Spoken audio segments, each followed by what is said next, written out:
또 오랜만에 영상을 찍게 됐습니다. 알다시피 저야 항상 불규칙적으로 영상을 찍는 경향이 있는데 딱히 뭔가 얘기를 할 만한 게 없으면은 뭘 찍어야 될지 모르겠더라고요. 그러다가 이제 오늘 저도 우연히 유튜브를 보다가 영주권이란 얘기가 나오길래 한번 그 얘기를 한번 해보고 싶어서 카메라를 켰습니다. 아시는 분은 아시다시피 저는 일본에서 2019년부터 거주를 하고 있고요. 지금 2025년이니까 6년 됐죠. 저는 조금 남들과는 달리 좀 빨리 영주권을 받았습니다. 제가 영주권을 2019년에는 처음 일본 왔을 때는 그 고도 인재 비자라고 하죠. 그걸로 이제 와서 5년짜리 비자를 받고 살다가 2021년에 제가 이제 영주권을 신청을 했고, 그리고 신청하고 한 3개월 지나고 이제 영주권을 받았거든요. 좀 특이한 케이스이긴 합니다. 어떻게 된 거냐. 근데 제가 알기로는 정확하게는 저는 일단 고도 인재 비자로 온 건 아니고 그냥 5년짜리 워킹 비자로 왔다가 중간에 이제 고도 인재 비자로 바꾼 상황인 거거든요.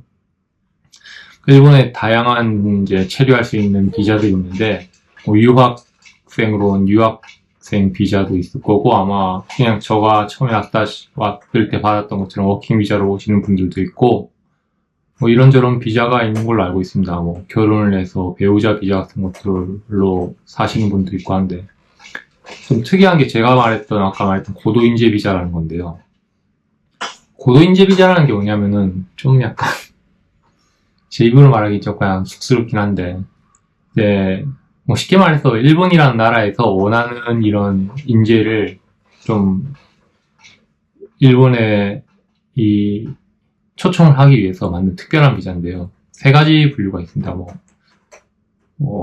경영인이라든지 특별한 기술을 가진 사람이라든지 이런 케이스가 있는데, 저 같은 경우에는 반도체 관련 이제 기술을 가진 사람이라서 고도인재 비자로 이제 받을 수 있겠는데, 그 고도인재 비자라는 게 신청할 수 있는 게 이 점수가 있거든요. 항목 리스트가 있어요. 그래서 그 리스트별로 보면은 그 안에 보면은 다양한 질문 같은 게 있어요. 나이가 몇 살이냐에 따라서 점수가 이제 정해지고, 물론 나이가 젊을수록 점수는 높고, 저 같은 경우는 좀 늦게 왔기 때문에 그 나이 점수는 제일 낮았던 걸로 기억하고, 가장 도미넌트한 요소는 그 연봉이거든요. 연봉이 어느 정도 이상이 되면은 점수가 굉장히 많이 올라갑니다.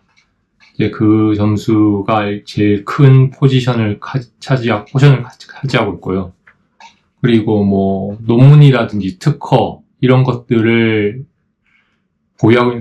써서 보유하고 있느냐부터 시작해서 이제 최종 학력에 이 학력 관련된 리스트 있거든요. 그리고 전 세계 이 학교 리스트에 몇 위에서 몇 위까지 조사하는 여러 가지 기관들이 있는데, 거기서 대표적으로 3개 정도를 이제 참고를 해서 그 안에 100위 안에 들어가 있는 학교면은 점수를 또 주고, 또 있더라. 동종 직무 관련돼서 경력이 몇 년 이상 되느냐 이런 것들도 있거든요.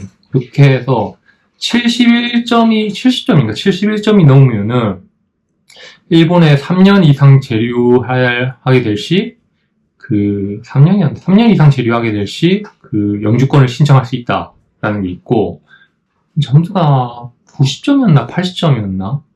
또 그보다 더 높은 점수를 받는 경우는 일본에 1년 이상만 재류해도 이 영주권을 신청할 수 있는 자격이 부여가 됩니다. 저 같은 경우에는 이것저것 운이 좋아서 예전에 특허 써놓은 것도 있고, 연봉이라든지 이런 것들이 전체적으로 이제 좀 약간 스코어가 높은 편이어서 1년 이상 체류하게 된 케이스로 영주권을 신청을 해서 그 영주권을 받았습니다.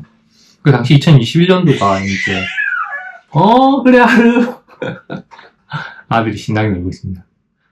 2021년도 당시가 코로나 당시라서 출입국 관리소가 사람들이 별로 없었어요. 당시 아마 대부분의 외국인들이 일본을 아마 떠났을 거라고 생각을 합니다. 약간 해외로 출입국이 굉장히 까다로웠거든요. 공항에서도 막 몇 시간을 기다리고 했어야 됐고, 비자 연장이라는 이런 것들 업무들이 굉장히 어려웠던 상황이었기 때문에, 역으로 말하면은, 그래서 그런지 출입국관리사무소가 일이 별로 없었던 것 같아요. 그래서 제가 4월에 신청을 했는데 8월달에 영주권이 나왔던 걸로 기억하거든요.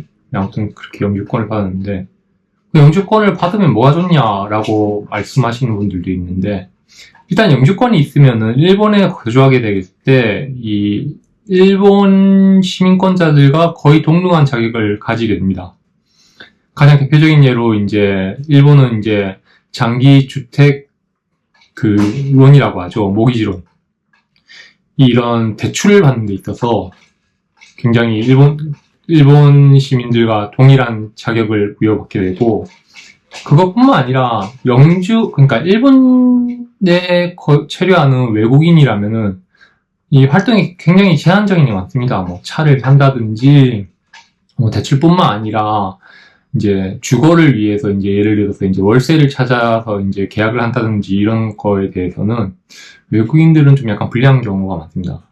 하지만 이제 영주권을 가지게 되면은 그런 부분에 있어서는 일반적으로 일본의 출생이신 분들과는 큰 차이가 없이 모든 것들이 다 비슷한 이런 형편으로 할 수 있거든요.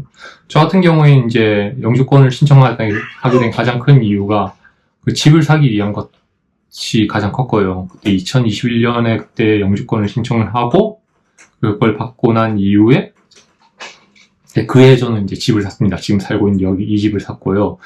주택론이라든지 이런 걸 받아서 지금은 좀 금리가 올라서 저는 변동금리로 집을 샀는데 이율이 지금은 아마 0.5 몇 %까지 올랐을 거예요. 제가 그때 계약할 때는 0.49였던 걸로 기억하는데 또 요새는 좀 금리가 좀 올라서 그래도 여전히 싼 금리로 집을 이제 이 주택 그 대출을 받아서 현재 살고 있습니다. 그리고 제가 이제 이렇게 영주권을 가지고 있지만 뭐 그 와중에 귀화를 하시는 분들도 있잖아요. 일본으로 귀화를 하시는 분.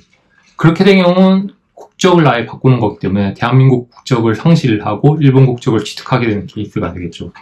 이 좀 아이러니하게도 영주권보다 귀화를 하는 게 더 쉽습니다. 일본은.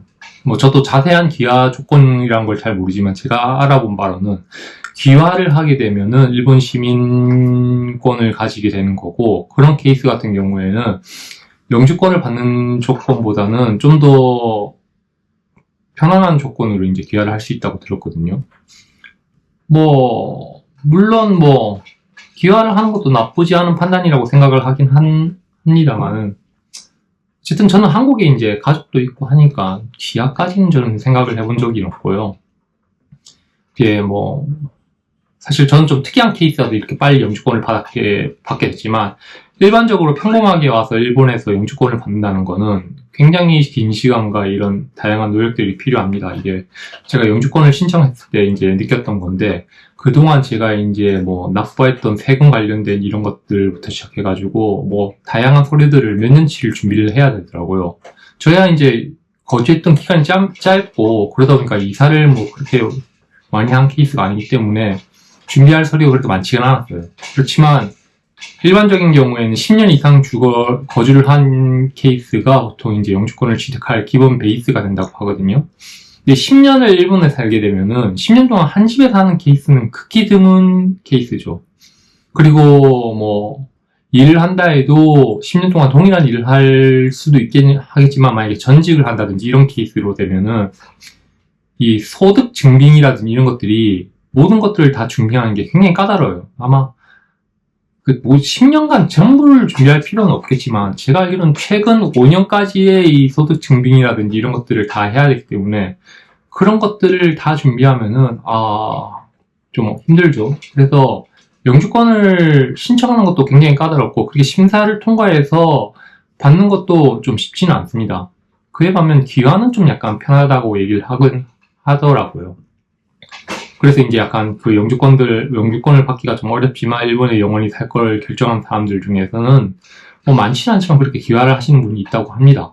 뭐 이름을 바꾼다. 그것까지는 저도 잘 모르겠지만, 어쨌든 뭐 그렇게 해서 귀화를 하셔서 일본에 거주하신 분들도 있고, 영주권자와 이 일본에 귀화를 해서 시민권을 얻은 사람의 차이는 딱 하나밖에 없습니다. 투표권이 있냐, 없냐. 그 외에는 공항 출입국 갈 때 영주권자는 여전히 외국인들과 또 같이 인터뷰를 한다는 거.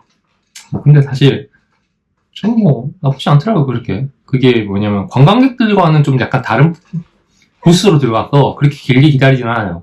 좀 관광객들보단 편하고, 어떨 때는 일본 사람들의 이 인터뷰보다 줄이 짧을 때도 있거든요. 그럼 더 빨리 끝날 수도 있고 하니까요. 그래서 영주권자라는 것들, 영주권이라는 자격을 부여받게 되면은 일본에서는 이제 뭐 대출, 그리고 그 외에 다양한 일본의 생활을 하면서 필요한 이런 절차들이 일반적인 일본 시민과 동등하게 부여되기 때문에, 그래, 뭐 나름 괜찮은 조건이긴 합니다. 그리고 뭐 약간 뭐랄까, 뭐 취업이라든지 이런 것들도 중간중간에 뭐 비자라는 게 조건이 있잖아요. 영주권자라는 게 결국에는 아무 조건 없이 영주할 수 있는 이런 자격이기 때문에, 전 얼마 전에 이제 회사를 그만두고 다른 회사를 이제 전직을 하게 됐는데, 중간에 이렇게 텀이 있어도 크게 문제 없이 이제 스무스하게 넘어갈 수 있거든요.